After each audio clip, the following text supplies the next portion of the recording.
Welcome to the Enneagram 2.0 podcast. I'm Beatrice Chestnut. And I'm Uranio Paes. And today we're talking about Gurdjieff and some of his key ideas. Right, so we intend this to be a series over time, like we have other series. And perhaps we haven't announced the series we have properly, but for instance, the series with one person of each type, and people who have done inner work and now feel very differently from before. We have done already episodes with some types, but not all. And our series are not really one after the other. There are a little more scattered around the number of episodes that we have, because we want to talk about different themes each time. And it will be the same with the Gurdjieff series, because his work is very vast, very important, and we wish to talk about it, but we are not going to do it in a sequence. And it's interesting because nothing in Gurdjieff's work came in sequences. Right, and this will unfold over time in an irregular fashion, let's say. Right, thanks for translating me. No, and we talk so much about Gurdjieff that it's we thought of doing this because his techniques on inner work and the particular way that he looked at the Enneagram as a symbol of process and transformation adds a lot to a deeper understanding of all we are interested in here. Yes, and we do mention him a lot, but for the benefit of people who may not know who he is, maybe we need to start off by defining or introducing who Gurdjieff was and what his significance is to the Enneagram and the way that we study it or use it today. Right, so yeah, I can start talking a little bit about him. So Gurdjieff was Russian from Armenian origins. He was born around, it's not completely proven, but around 1866 or 1877, around those times. There's Nobody a lot knows. Of uncertainty around even his birth date, Yeah. which is representative of Right. a little bit of what he was like. He was Yeah. a trickster in some ways, and Right. he didn't always come out with information. In fact, most of the time he didn't in a linear or obvious way. He lived part of what his teaching was very clearly. Well, yeah, and sometimes for an actual need of that. His father worked for, apparently, for the Russian government, and he had a diplomatic passport, which allowed him to travel all around as a diplomat, but actually he was doing inner work. And he died, and that is for sure, he died in 1949.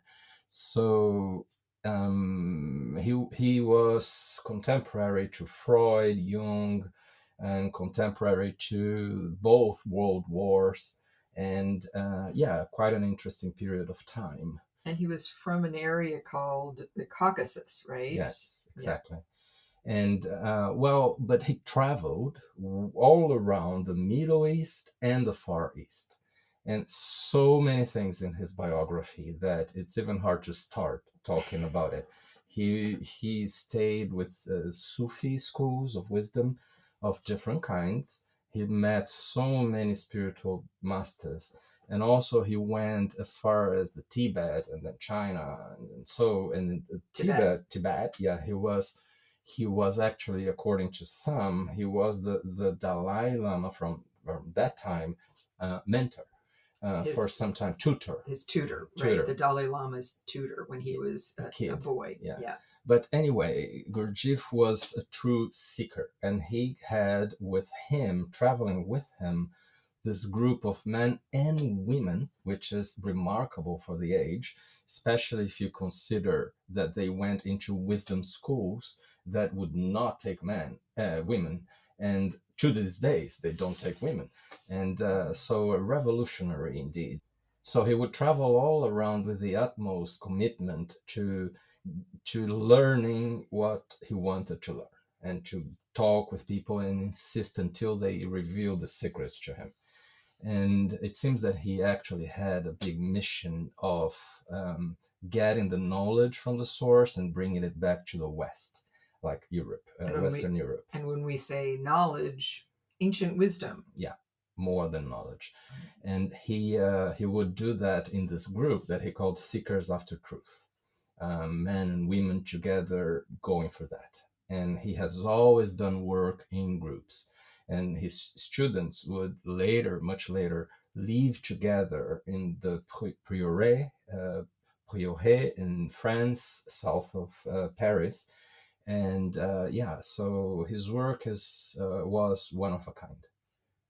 And so I'd say that Gurdjieff created the fourth way. That is the name of his school, sometimes also called simply the work with capital letters. And the fourth way means doing work on the body, heart, and head all at once. In the middle of life. Right. Not exactly. Having to go off to a monastery. Exactly. And being a normal human being. And the candidates for his work are family people who work and are functional in life, and people who want, nevertheless, to go beyond the daily experiences. Right. But he constantly stressed that work on oneself, this self-development work that he described, was not for everyone, because it required a big level of commitment and it was not easy. And he constantly stressed the difficulty of it and therefore the need for a very deep commitment to this work. And he himself had clearly done a high degree of work, although he was very good at being somewhat mysterious about exactly what he had learned and where it had come from. Although I know that, at least in one of the books that we know a lot about his teaching from, which is called In Search of the Miraculous by P.D. Ouspensky, who was one of his students for a time, we know that when someone asked him what was the source of your teaching, he said that one source was esoteric Christianity. So it's as if he got in touch with mystical schools or secret schools that were passing down this ancient wisdom from student to master, usually in a controlled or secret setting. And for the first time, really, in the West, bringing out some of this knowledge in a more open way. Although, of course, the way he presented it was often a bit puzzling or confusing by design, because he wanted to challenge people who wanted to follow this path of inner work to be very dedicated to putting in the effort that it took to do the work, whether it was figuring something out or sticking with a process or an effort. A lot of his methods were very interesting and surprising and tricksterish. Yeah, and I agree with all that. And when he died, someone asked him what he identified with religion-wise, and he said it's mostly Christian Orthodox. But at the same time, he would always hide all that he had done for one purpose of protecting the work. Because, for instance, all places that he visited in his decades traveling would claim that he got most of the wisdom from them. In my view, there is a big dispute from wisdom schools saying, oh, we taught Gurdjieff more. And I think that unfortunately still happens with wisdom schools. And by saying something as generic as, yeah, it's Christian, esoteric Christianity, he would just avoid the question and not give people food for their own self-promotion. That's sure. My view. And he wouldn't want to say, for instance, in Western Europe, that he had got a lot of wisdom in Muslim communities and sure. Sufi based. And I think one of the things that the Gurdjieff body of work points to is the the fact that at a lot of the core mystical elements of different religions is a common message or a similar set of understandings. So, of course, that's true. And when we talk about esoteric Christianity, what we're in part talking about is at a certain point, there was a split within Christianity between the exoteric Christianity, which is a little more the religious Christianity of the West, including the power structure of the priesthood, things like that, and esoteric Christianity, which you find more in Orthodox Eastern versions of Christianity. And I think if you do look there, you find a lot of similar teachings as what Gurdjieff taught. But of course, the beauty of it is that these deeper teachings can be part of both Sufi schools and Hindu tradition in some ways, and esoteric Christianity all at the same time. Any religion, actually. To these days, students in Gurdjieffian schools and fourth way schools can belong to any religion. So this fourth way method is not a religion in itself. Exactly. It's an exploration of spirituality. It's a path of inner transformation. And I have to say that, I had kind of given up on the Catholicism of my youth by my early 20s. And when I discovered the Enneagram, and especially Gurdjieff and his work, it really brought me back to my own spirituality in terms of what spirituality for me was supposed to be all about. Right. And the body of teaching of Gurdjieff is incredibly comprehensive. Yeah. I mean, he really created a whole true academy of disciplines to be practiced during all our lives. And there are big areas of study. And it's hard to talk about all of them at once because it would take too much time in one podcast episode, and because it would be a little too complex. So we decided to focus today on one of these disciplines, which he called self-remembering or self-remembrance. And that for him has a very specific meaning. I wonder if it's already time to share that. Sure. I would like to share a few other Gurdjieffian concepts to set the context for this. But yes, today we wanted to focus on self-remembering as, in some ways, a really central methodology that really one needs to practice right from the beginning of this inner work, especially using the Enneagram. Yeah, I'd say together with self-remembering, there are other 3 or 4 big disciplines in Gurdjieffian work. But I don't know if you want to say anything more to set up the context before we talk about self-remembrance, Lee? Well, I think one of the way that the context was set for the importance and centrality of self-remembering was this idea that humans or humankind, as we exist today, are like machines. He used this idea that we humans in our current condition are very mechanical, operating according to mechanical habit. Another metaphor, of course, that he used is that we're asleep and that we think we're awake walking around every day, but we actually exist in a kind of sleepwalking state, a kind of waking sleep. And that in order to awaken, we must do certain things. In order to stop being mechanical, we need to study ourselves. And he said that a machine that can be aware of itself as a machine ceases to be a machine. So part of what we're talking about is how we develop a personality, but we also have a kind of essence or essential self. And he talked about personality versus essence in terms of personality being that which is not one's own, which is acquired, and essence, which is what is one's own. But of course, early in life, essence cannot exist. It's like a small undeveloped child that can't exist on its own. We need to develop a personality to be functional in the world. And so he would say, a person needs a healthy balance of personality and essence. But in some people, the personality gets so developed and takes over to the point where essence kind of dies out.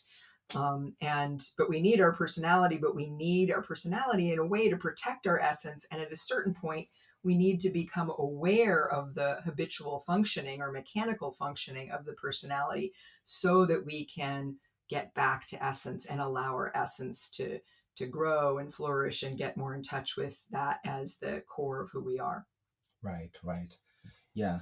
And Gurdjieff had 4 levels of awareness in his model. The sleep state, which for him had to truly be with being asleep, as in, I mean, overnight. Actually asleep. Yeah. And then a second stage that in English is called waking state, which is very close to the sleep state, according to him. So in our CP model, it would also be level 1 and the beginning of level 2. And we have an earlier episode of the podcast talking about that. But then there are other awareness levels that exist in potential for the human being when we truly wake up. And the first one is self-awareness, which has to do with our level 4, and then objective awareness that has to do with our level 5 in our model. So he talks about all this. And so self-remembering work should start on the waking state and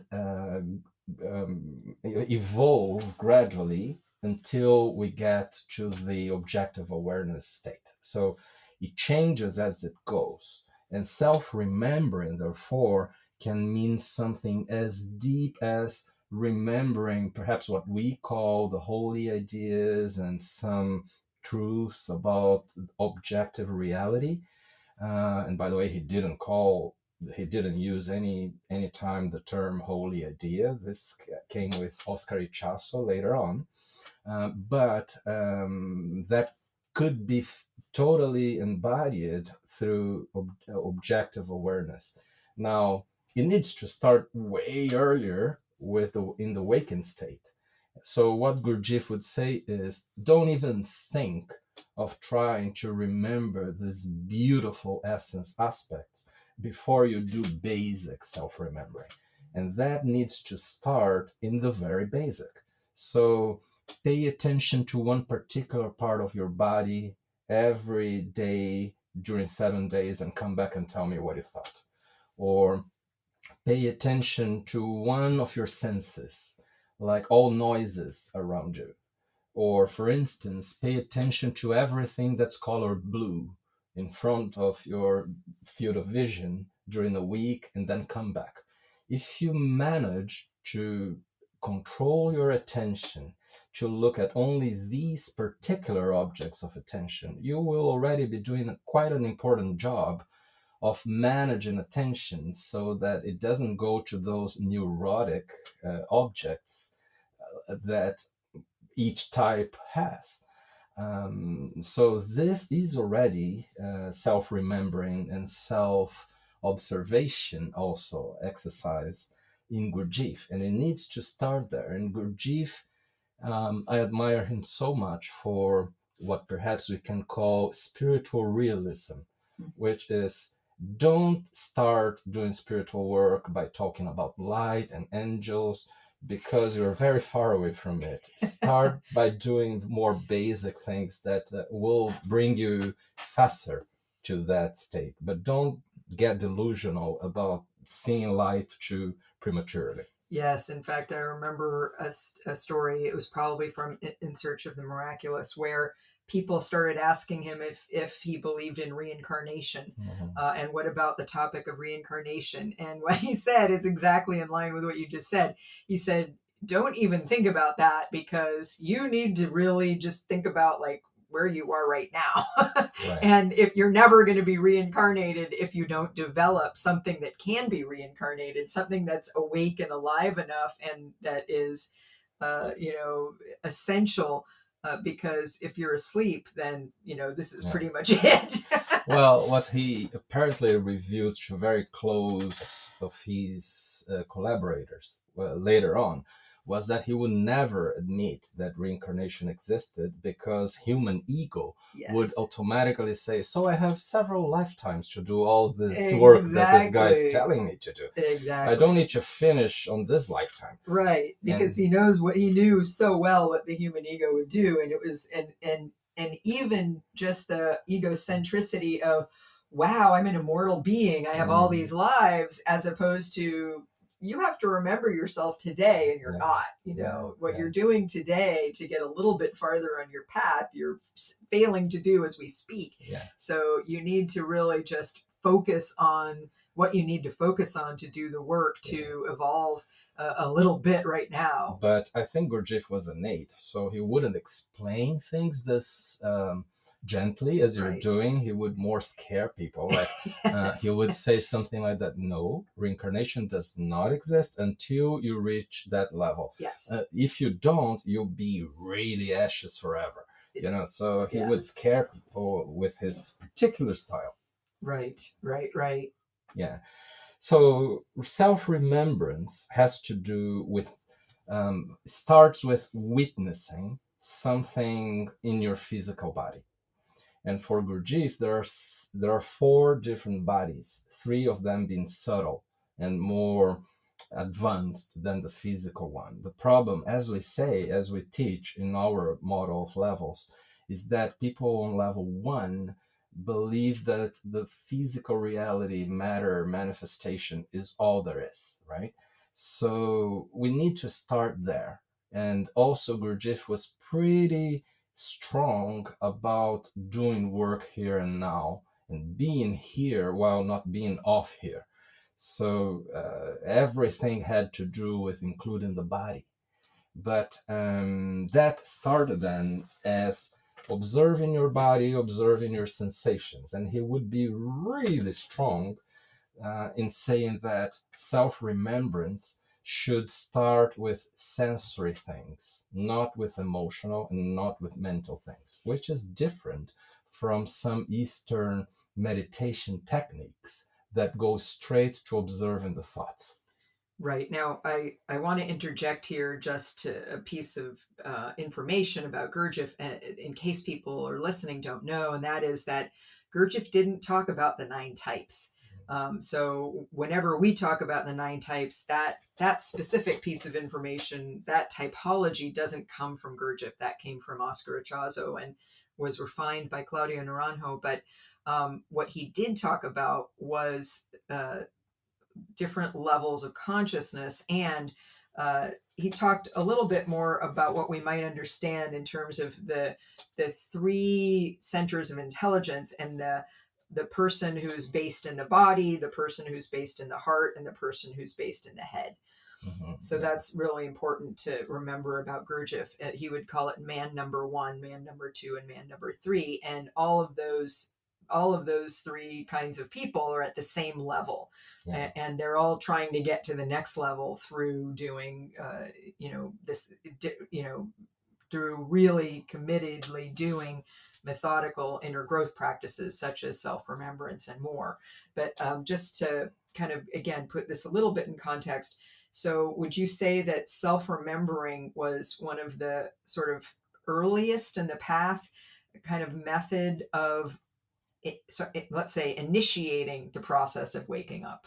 Yeah, exactly. And it starts pretty early, really, but never stops. It goes to levels that are really amazing. But yes, you're very right in saying that there are the 3 kind of men, as he explained, and then 4 other kinds of men that are above this one.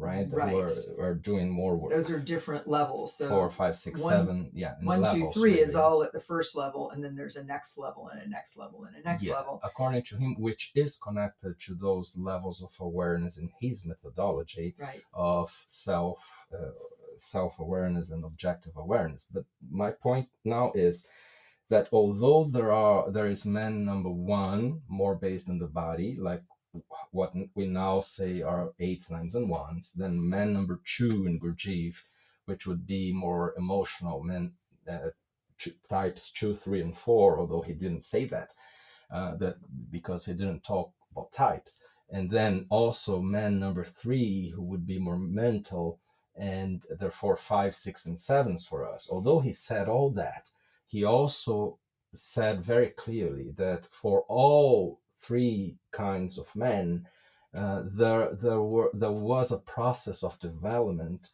that started in the body, then the heart, and then the head. Yes. Within each kind of man, for any of us then. And by the way, we're using the term man because that's very much what Gurdjieff used. So we're using his language, but we understand that in our age, that sounds anachronistic. So it sounds very old-fashioned. Let's change it and call humans. Yeah, I tend to turn it into humans or humankind. Yes. Or people. So we will change the terminology to fit our times, but just know that was the language that he used, and that's why we sometimes use and that he for the same reason he would say man-machine state for the waking state. Mm-hmm. And we can call it human-machine state, perhaps. Yes. Now, the fact that there is a hierarchy for any of us in starting developing our senses, then our emotions, and then our thoughts, means that without any bypass, self-remembering work needs to start in the sensory stuff. Yes. So using the 5 senses or just connecting to some part of the body until you connect to the body as a whole. And you make sure that you are present to your body and connected and observe and remembering you are a body more than you have a body. Right. We are embodied beings. And so spiritual work necessarily starts with the body. Now, one of the things I also want to say by way of context is Gurdjieff used to say, and this is why self-remembering is so important, he used to say that we think we know ourselves, but we don't know ourselves at all. So like you might ask someone, who hasn't done any work, do you know who you are? Do you understand yourself? And the person might say yes. But once you start actually self-remembering, once you start actually really tuning in with a lot of committed intention to really be aware of things like, your left leg, or meditations that really focus on one body part at a time, what you realize is we spend so much time not being aware of ourselves, even to the point of, in a certain sense, not really knowing who we are, what we feel, what we think, what we're sensing. And so the whole purpose of self-remembering is to tune in with a lot of conscious awareness to ourselves in a way that we really don't normally ever do unless we're involved in a committed path of inner work like this one. Yeah, and this explains another reason actually why Gurdjieff didn't talk about reincarnation and didn't like this talk. It's because all of his spiritual teachings came from a perspective of incarnated spirituality. Yes. Like we need to be here and not become, in his words, not become a lunatic or a vagabond. Right. And he would say one needs to be very functional in here to be able to do this work. Yes. Now, it starts with more sensory observation of all the kinds that we talk about, and we can mention an exercise or two in a minute. But then just to say that it goes on becoming an observation of emotions. And for him, it's not as much about each kind of emotion, although he had an exercise called Enneagram of Emotions, in which he would explore all emotions and help people get in and out of all of them, which is a great exercise.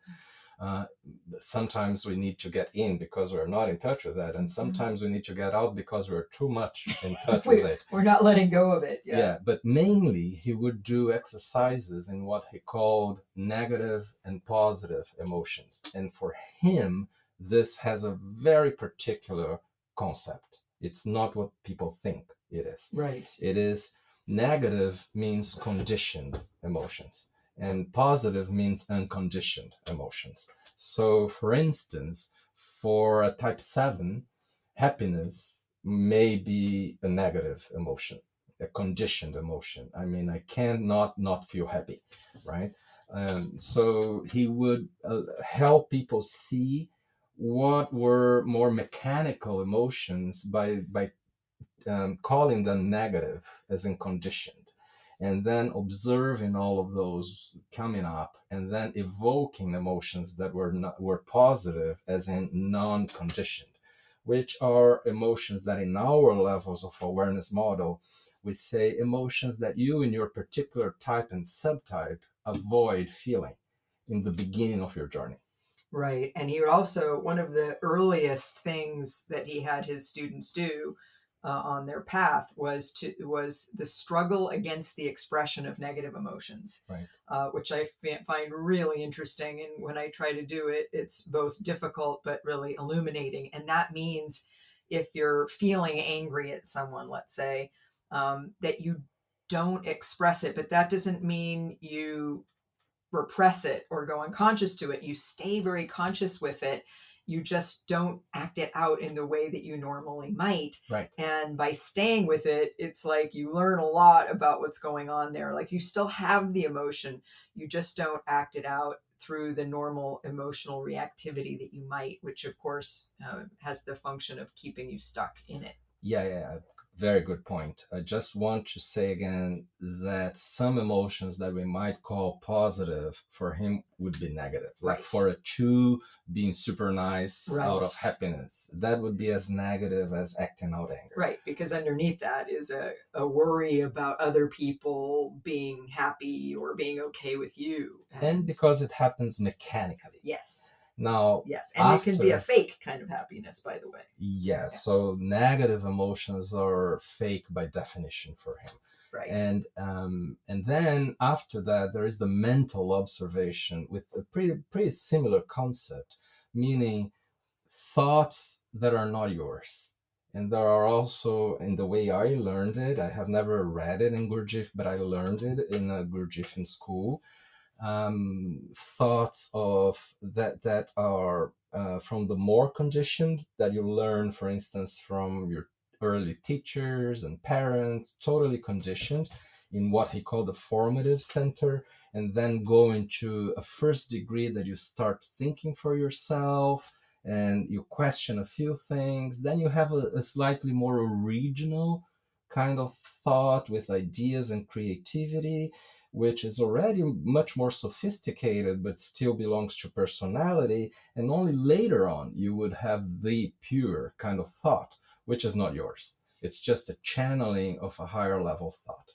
Right. And we are getting a little bit far afield from self-remembering. Yeah. And I'm sure we're creating a lot of interest or curiosity about all these things that we're mentioning. We hope so. And we will be doing this as a series. So perhaps we can talk about this emotional work in a future podcast. But right now, why don't you help us understand more about self-remembering, what exactly it means and how you do it, and maybe some practices for the different people of the different 9 types. Yeah, good idea. I just, if you don't mind, I want to acknowledge some of the teachers I had for this, because I'm sometimes here simply repeating things that I was taught, and they were quite important for me. So my now good friends from Brazil that I miss, from the Imago Mundi school in São Paulo, and all of them, I won't mention names because there are several of them and they don't really mind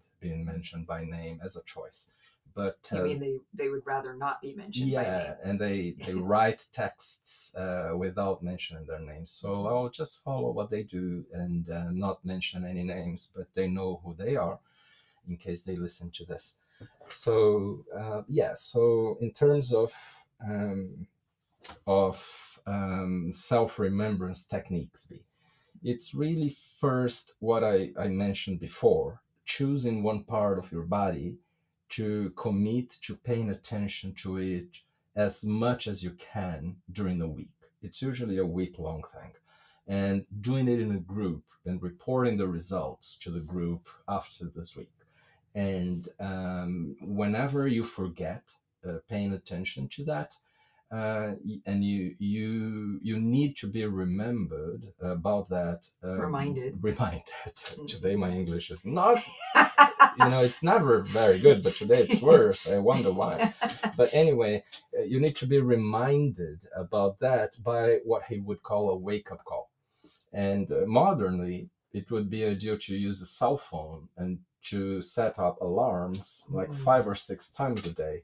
And then when it goes off, you just remember that it's about it and you observe. But when you observe, you should not stop what you're doing. So if you're in a meeting at work or watching a movie in your house or eating or almost getting ready to sleep, whenever the alarm goes off, you need to do the exercise. And don't stop doing what you're doing. So for him, the meditative state is something that is actually a state more than an exercise that makes you stop living life. So you keep doing whatever you're doing until you get used to being in touch with yourself while you're living life. And by the way, when it comes to meditations and all these practices, originally he would bring sometimes his more advanced students to the noisiest street in town so that they would try harder to do the exercise, even though there are lots of distractions around. Now, it starts in there, and when you're getting good on that, you need to change the part of the body or change the sense that you're going to use. Or like it's first smell, then it's sight, then you change the sight for different things, and we might talk about that because it's complex in another episode. Or you need in his discipline of attention management, which is also very important. And then later on, after you do quite a bit of work with the senses, then you change to the emotions, noticing the emotions that are more of a pattern for you in your personality, and stopping them before you engage with them, or getting rid of them after a while, but more and more being observing of when they happen at the moment they happen. So, and then similar things with the head. But I think this is a good time for me to say something that I was really willing to say here. Some people, when they come to Enneagram work, they don't really know what self-observation means. And they mistake self-observation for what I call self-reflection. It's not a Gurdjieffian theme here, term. So I want to differentiate both, because I do think both are important, but self-observation is even more sophisticated.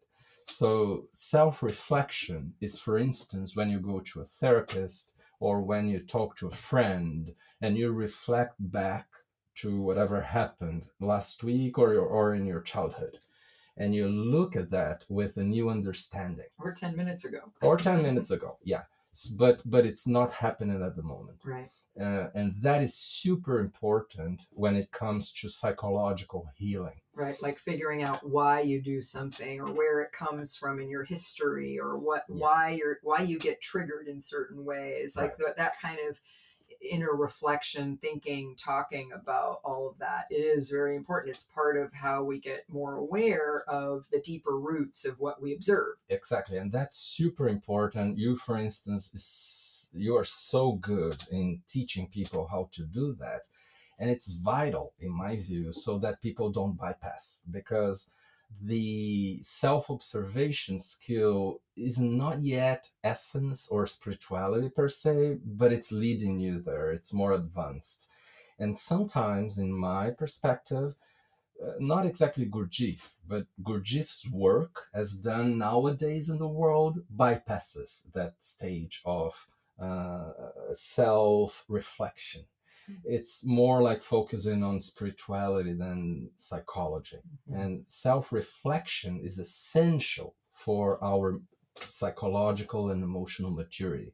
And by the way, it's not only understanding, it's super important that you feel the feelings that you haven't felt then and process that emotionally. So, for instance, a trauma or something that was a pain that you didn't really process.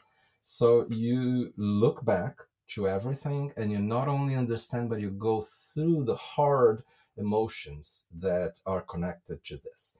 That is all a part of a self reflection exercise.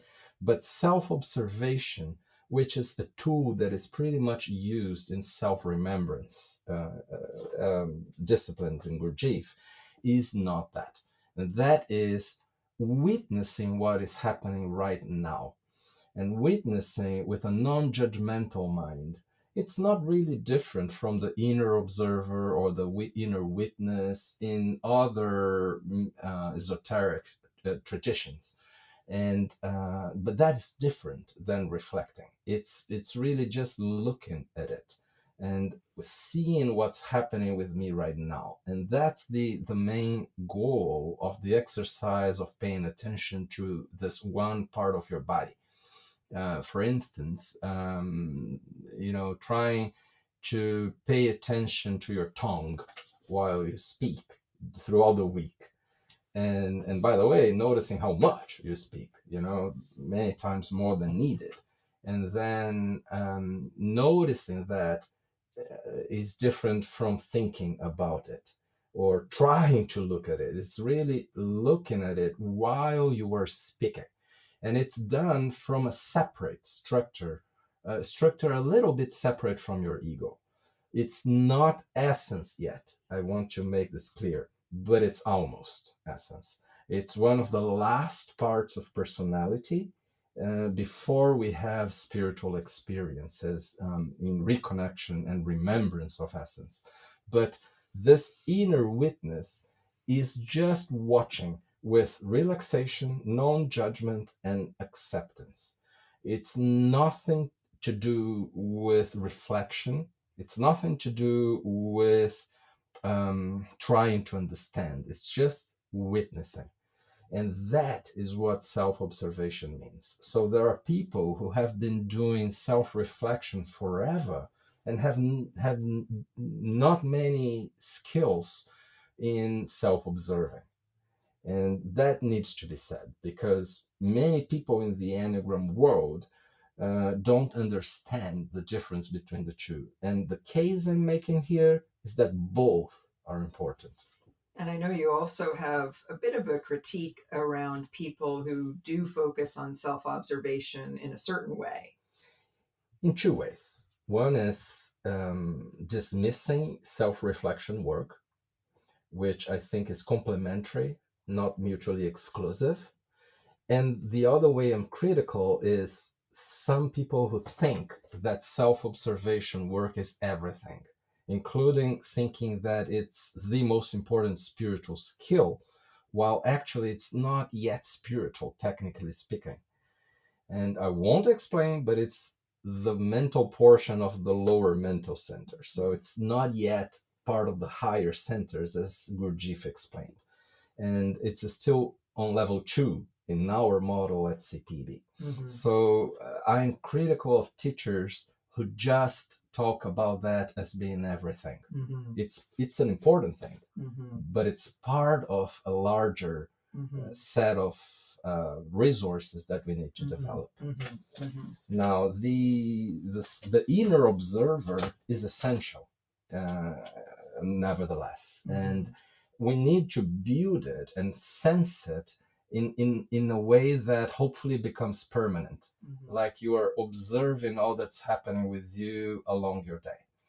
And it's like watching what's happening with you, not only doing stuff. It's being in a constant mode of witnessing what is happening with you, even if you don't try to change what is happening.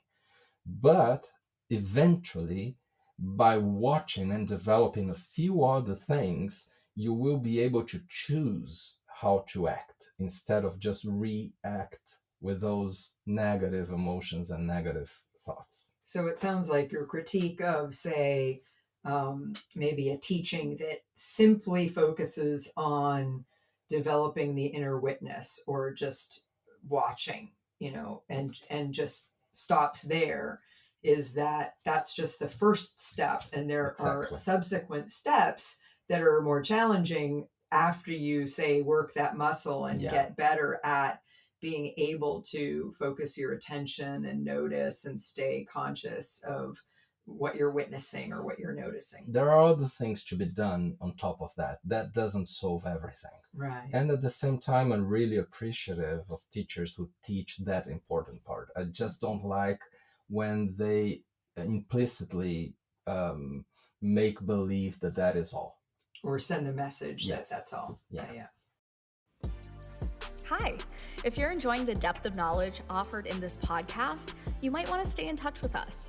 Beat and Uranio offer professional Enneagram training, personal development courses, self-guided online courses, and they even have a membership platform with over 100 hours of content. Head to cpenneagram.com/podcast to learn more. So I'm wondering, B, if we should talk a little bit type by type, saying a few objects that they could have as self-reflection and some objects of self-remembrance.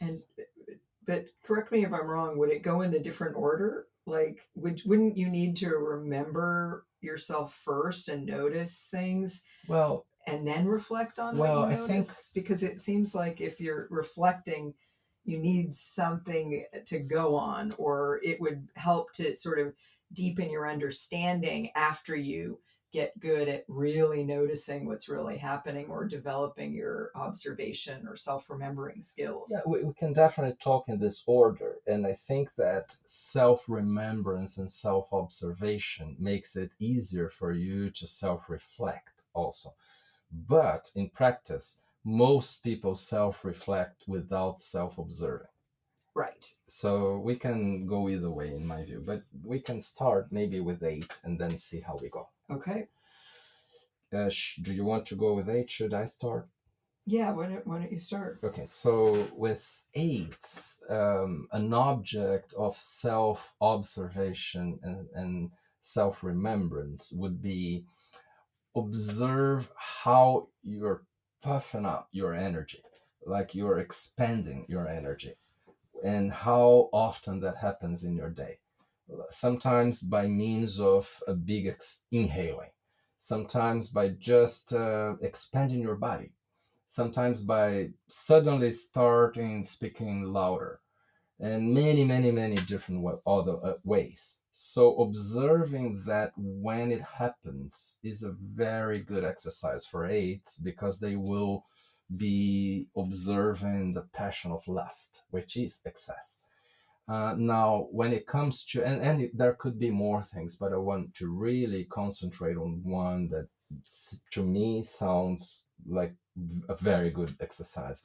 And then a self-reflection exercise for 8 to me would be looking back to your life and think of people that you may have hurt inadvertently, like without having that intention, possibly, at least not consciously, and that you may have said something that hurt those people and you didn't even know about this, because your energy was so expended that you didn't have the subtlety needed to observe that.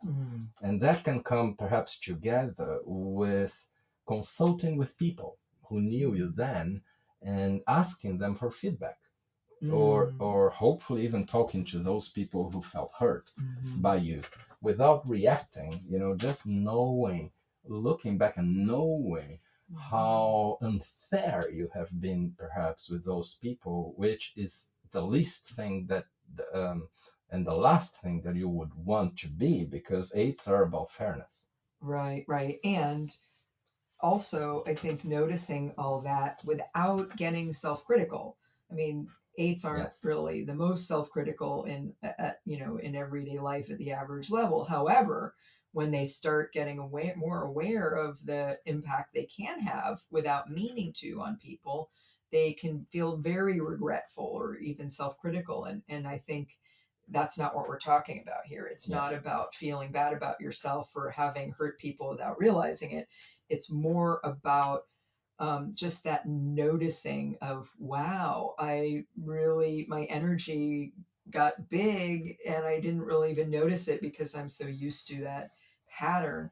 But can I adjust my view to really see this in more subtle details as it happens without needing to make myself bad for it, even if I've had some sort of negative impact that I didn't intend. Yes, and that's a very important point. I'd say there can be repentance, but there shouldn't be guilt or blaming, Right. self-blaming. Right. Now, should I talk about nines, or do you wish to? Yeah, why don't Maybe you comment nines? about the ones that I say. Yeah, I think that's a good pattern. Right. So for nines, one good self-remembering exercise or self-observation exercise would be observing how, when you focus attention on yourself, or when you start talking about yourself, your energy level goes down. And it's a manifestation of sloth as the passion for nines. And it's really something that can be noticed easily if you try harder to place your attention in that. Whenever you start thinking about things for yourself or for your life, then you don't have as much energy as when someone requests something from you. And noticing how that energy exactly goes down, how quickly, and what happens in your emotional and physical states, observing all of that, and then remembering that you actually have a lot of energy and you're losing energy because of that emotional tendency. Now, one self-reflection exercise would, for instance, look back at your life and think of multiple episodes, probably, in which you did not value yourself enough, or you did not prioritize your own interests, and that you have put others first or before you. Now, for one, do you want to comment anything about this? No, I think it makes a lot of sense, and I think when nines are in some ways the prototype for all of us of falling asleep to ourselves. So this sounds a little bit more like, notice how you fall asleep and wake yourself up and bring yourself back to your body, your own aliveness, your own agenda, your own feelings, all of that. Yeah, exactly. Now, for once, it could be noticing the moment that anger starts building up as irritation inside you, with this almost electricity sense inside you, and how you need to adapt your body to feel tenser or a bit more rigid because it can't go out in all its intensity. As a one, you need to retain the good part of it with you. But noticing details like how you're using the bile to do that, that might be hard to sense for some people. But my experience with some body types is that it's easier than for non-body types. It's like they can even taste it, the bitterness of it.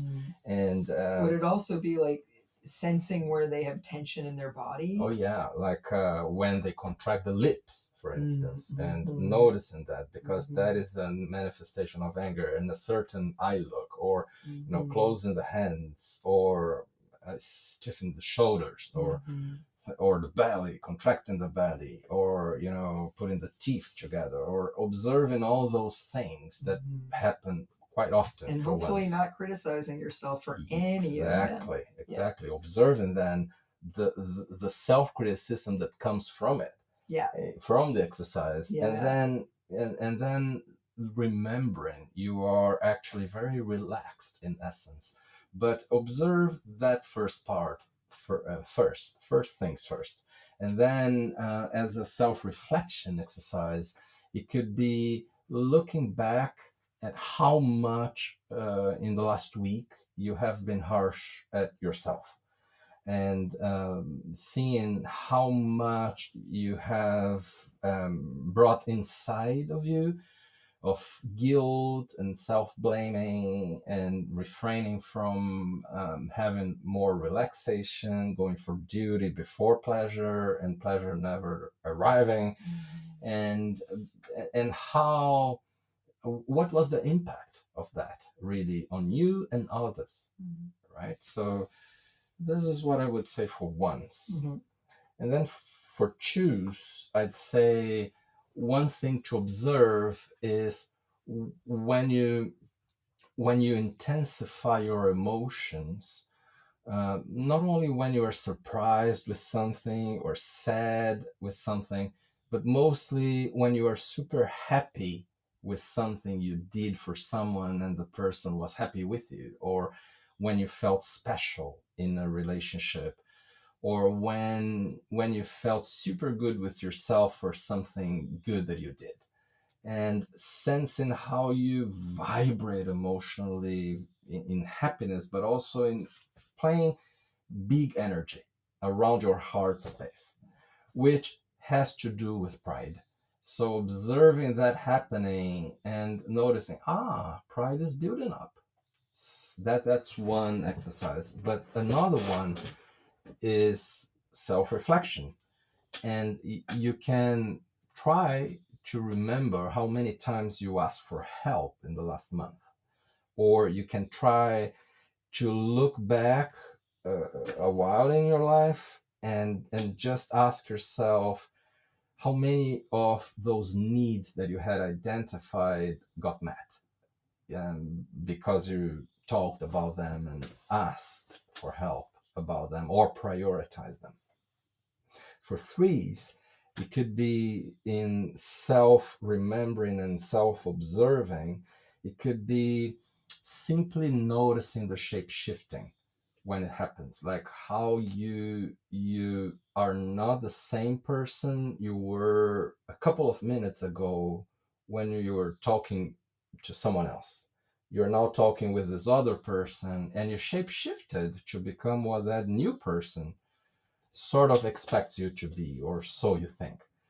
And how that is very automatic and very hard for you not to do, not to shapeshift. In fact, it seems really hard to see these things. I have to say, like when you said as a two, when we intensify our emotion, like I really have no consciousness of ever intensifying my emotion. Like it doesn't feel like anything I'm doing on purpose or intentionally. It's automatic. It's usually I'll notice it afterward, which is self-reflection, which is good. Yeah, but so I mean, I think some people hearing this might think, well, that's a really hard thing to do, to notice something as it's happening that tends to be so unconscious and just part of just a way of being. So one way with dealing with the difficulty of this is to do first for some time those exercises of self-remembering through senses, and not necessarily type related in any way, shape, or form.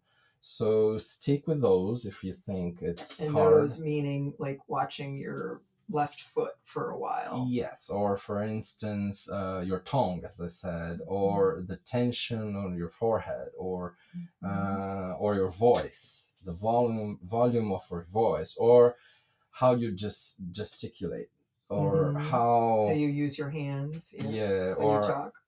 Or for instance, there is another exercise which is, don't say the word I in anything you say. That sounds like a good one. Yeah, so there are many exercises, but the part of the self-remembrance is the part of noticing, right? And witnessing at the moment.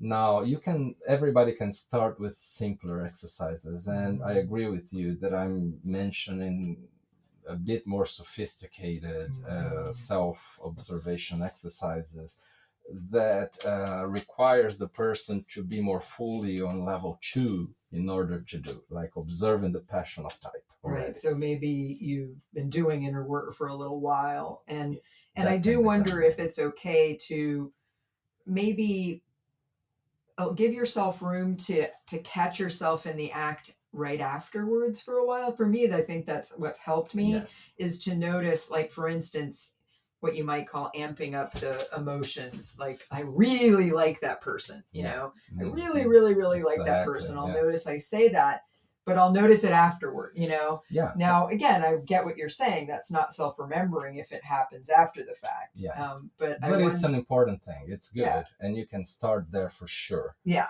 But then it's good when you look back and say, that happened. Then go to details that you see that happen. Like you've just raised your voice a bit and you move forward, and then you got triggered up when you did it again. So whenever that happens with you, one of those things happen at the moment, you are watching that and saying, oh, that's it again, and it's here right now. And it's not even reflecting about that. It's just being with it completely, right? Witnessing.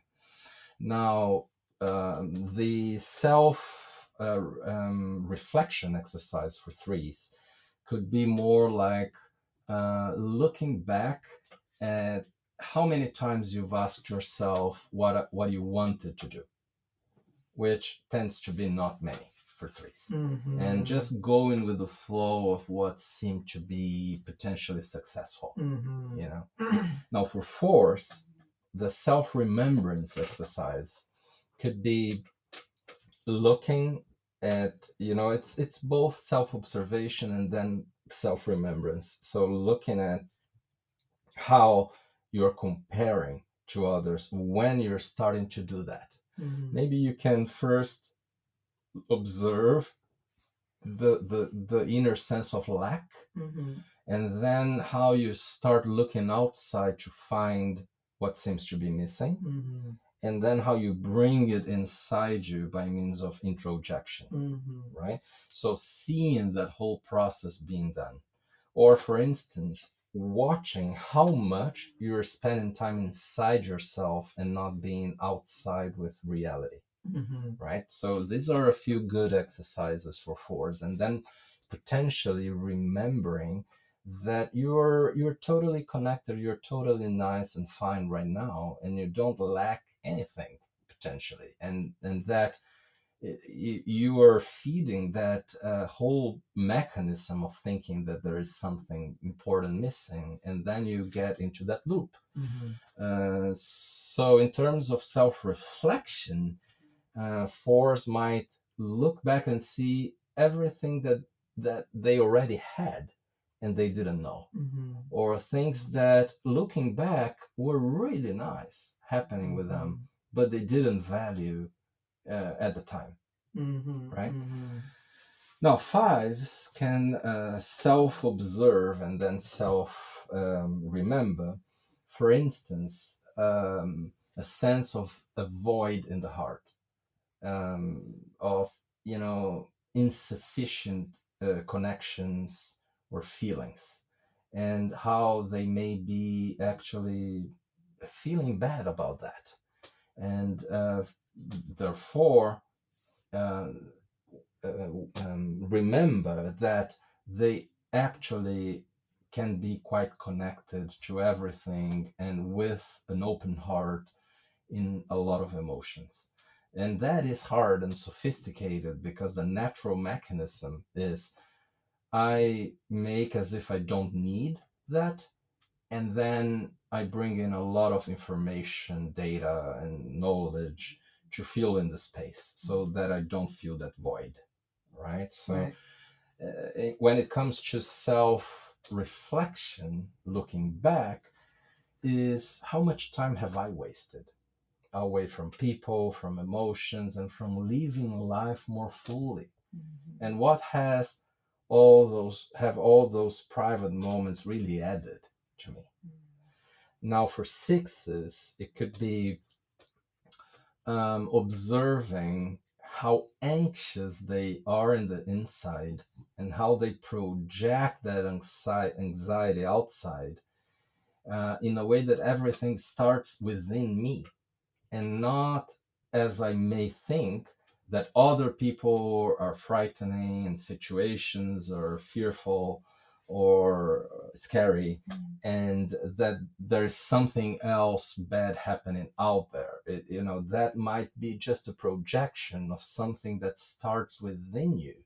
And if you observe step by step that thing happening, like when you spot yourself getting more anxious, and then you notice when you start trying to look at what's wrong outside, that is quite useful for a mature six. And self-reflection could be looking back and seeing how many times you've been unfair with others by thinking that they had something against you, but actually they didn't. Or reflecting about how many times you succeeded in what you were doing. Because if you don't do that, chances are that you see that 1 out of 10 times that things went wrong, and you won't see the 9 times that things went well. Right? And finally, for sevens, I'd say that the self-observation and self-remembering exercise could be whenever you're feeling more excited or more interested in going to do something, engaging in activities, maybe there's something happening in you that is, before making you feel excited, is making you feel anxious. And that has to do with being in touch with something that you don't feel as being too nice, like a feeling or a situation in life that is not easy, and that perhaps all starts with that. And then, can I stay in there, and can I just give it a try and see what happens, and maybe just see that if I do that, I might overcome the situation, hopefully with help, and then trying to be in touch with what there is, and make sure that if needed, you ask for help. Many sevens don't at this point, and they go do that alone, and that can be a bit dangerous at times. But they will go through what they need to go through if they decide to do this exercise. And now, is it really a willingness to go do something, or is it you trying to run away from something else, right? So if you observe that process happening when you're getting all excited, you can feel that as running away strategy instead of just a willingness. It's like an impulse to go away from something else. And then you can look at the something else happening right now in your heart, for instance. And that's self-observation and self-remembering, because for sevens, it's like self-remembering as in remembering I have a heart, not only a head. And not only for sevens, by the way. Now, the self-reflection exercise could be looking back to some painful things that happened in your life, and maybe they went to the background of your mind. You can't even remember them, and start talking about them. And in the beginning, you can even talk about them a little bit dissociated from them, but then you can, through self-reflection, you can start to get in touch with the feelings that got accumulated because you didn't deal with them back then. That's the self-reflection part. Yes. Yeah, these are just a few ideas, examples. I wonder, another thing that sevens can observe is when they start talking faster. Oh, yeah. Because I notice that's often a clue, that I notice outside here with sevens, of like there's anxiety or building up, that kind of excitement rising. That is that can feel like a good thing to the seven, but usually isn't from the point of view of being more present. And spotting the moment when it starts to happen, like Yeah. whoa, whoa, whoa, whoa, whoa, whoa, whoa, Yeah. right? Yeah. So it's like a very useful thing to notice. Yeah. So in all of these, I think there's a really clear message that there are things that happen when our personality mechanisms start to go into action, especially in that unconscious mechanical mode, that can be very subtle, that are really hard to recognize and know and see and be aware of. And that when we talk about self-observation and self-remembering, it is developing a real ability, a new capacity to really see in these subtle details when a kind of energetic or embodied energetic thing is happening that is an indicator that our personality mode is going into mechanical operation. Right, yeah. And maybe I have a personal bias towards looking at the energy shifts, but someone else could do the self-observation exercise looking at how the emotions are changing, or even the thoughts that come, or simply the the mood, not exactly the energetic state. Right. So it might be learning what doorway in helps us remember ourselves the best. Right. Some people find it easier to see what's happening in their bodies, for instance, because they're kinesthetic or because they have training in doing that. Other people's don't. So it might work for you or not. So find your own way. Yeah, I remember it's reminding me of when I was doing yoga on a more regular basis, and the subtleties of sort of noticing where your body position was sometimes shocked me in terms of, wow, like I didn't realize my arm was lower than it was supposed to be. Yes. It can be a little bit like that. Or when someone is doing Pilates and getting in touch with a muscle we never knew existed, and that has been done at the moment because there's sense in it.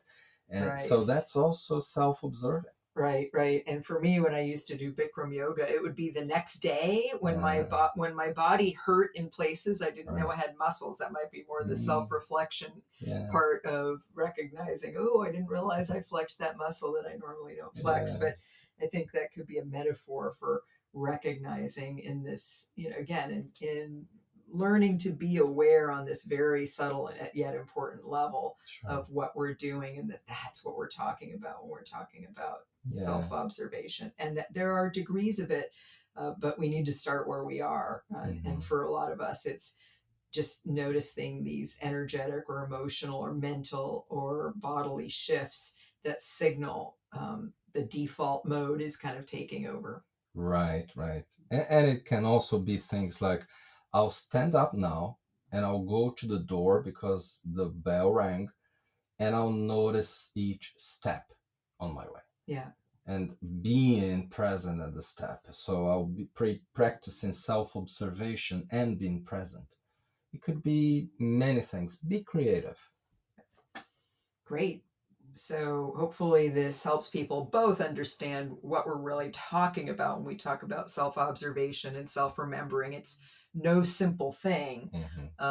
It's noticing in this much, much deeper way, but that it's one of the mechanisms by which we really wake up to who we are and the way our personality type kind of takes us over when we're not watching. So it's time for our top 5.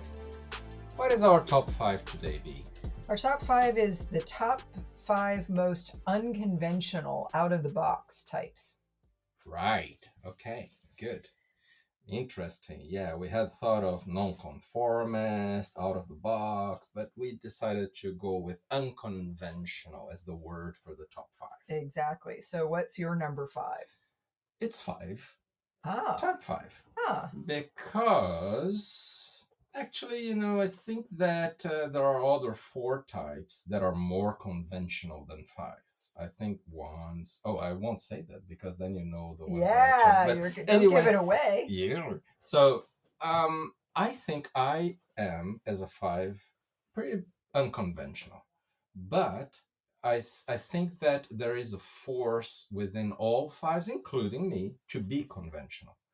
And that is to blend in and not call attention to oneself. Right. And right. at the same time, 5s feel different, weird, and they don't care much for image, and they can be eccentric at times, or so I think it's sort of in the middle, which is number 5 for me. What about And you? My number 5 most unconventional is also 5. Interesting. And the phrase that came to me, and I think I had a picture of you pop into my head, was they sometimes go to the beat of their own drummer. There's a little bit like go their own way, think their own way, do things the way they want to without regard to what others might want them to do. Although I agree with the part about blending in. So not completely, but definitely probably number 5. One question. Do you have 2 among the 5 most unconventional? I don't. What Type do you 2. mean? Type 2? I thought we were going type by type. You don't want to Yeah, be surprised. But I'm just surprised. Yeah. I'm unconventionally asking. Okay, I don't have 2. Okay, that was my list. question. If I do think that 5s like me tend to be a bit more unconventional than choose like you. Definitely, yes. Okay. Yes. So it's not only about our subtypes, that you're self-pres and so on. That's right, yeah. And of course, there's an upside and a downside to everything. So there's an upside and a downside to being unconventional as well as conventional. Yeah, very convenient of you of saying that when I mentioned, Okay, so what's your 4th? My 4th is, and this is the only subtype I included, but I included sexual 6 is my number 4. Why? Because they're big contrarians. They like to go against the tide of what everyone else is thinking and saying. They like to do things that are a little bit crazy, stir up controversy. And so I think they can be unconventional. I see. And I agree with you. But to me, it's my 4th is 6 as a whole. Because I don't think that only sexual 6s are unconventional. I think that the most conventional of all 6s is the social 6. Right. But I also think that the self-pres 6 can be highly unconventional at times. The Woody Allen style of self-pres 6. I think sometimes self-pres 6s can have a very different sense of humor, or be people who mock about themselves, or say interesting things, or so yeah. But I agree with you that sexual 6s can be more unconventional. Exactly. But it's interesting that we have 2 so similarities so far. We're the same. This could be a new record. Still waiting for the time that all the 5 things will match. Yeah, maybe it will happen today. So what's your number 3? 8. Me too. Ooh, wow, that is exciting. 3 for 3. Yeah, I think that 8s are many times unconventional because they want to break rules and to shock unconsciously. Yes. Although not all 8s. Many 8s don't go that way. And I do know many 8s that are more like traditional. Right. But it's traditional a little bit more in what they do, but not necessarily how they do, like in how they speak. And they like controversy, right? Right. Yes. And so I think they can go against the tide if that's what they think should happen. But maybe self-preservation 8 can be a little more conventional. Yeah. And I think maybe, for instance, in like a business setting, like if they're at in a business setting, they might do sort of the thing that's conventional in a general sense. Although, like you said, they may go about things in their own way. I'm so excited, and it seems that we'll have for the first time. Let's see. Let's not celebrate exactly. I think the next second? 2 could. Yeah. So my second is 7. Oh my God. No, it's 7. Wow! I think we'll get there. So 7, yeah. Why? 7, because they are the quintessential out of the box thinkers. They like to be creative. They like to do things their own way. They can, find different ways to do things as a way of making things new, or going against the hierarchy or what the authority thinks they should do.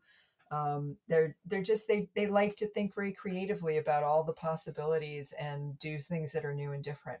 I agree with all of that, and I think it's also because they don't care about shocking people, like coming Right. up with a totally different hairstyle. Well, they're trying to entertain themselves, Yeah, but and that also, can sometimes be doing something kind of wacky or different I or agree with innovative. it's that. I agree, but Yeah. but I don't think it's only that. I think they like to just play tricks and just provoke people who are conventional by wearing different kinds of clothes or saying things that shouldn't be said in a certain environment, and the creativity about talking about different stuff. Yeah, so we agree. Right. So we may be 5 for 5. What's your number 1? Oh, let's say it together. I'm sure it's the same. Yeah, It's type 4. Yes, Why? 4. Why?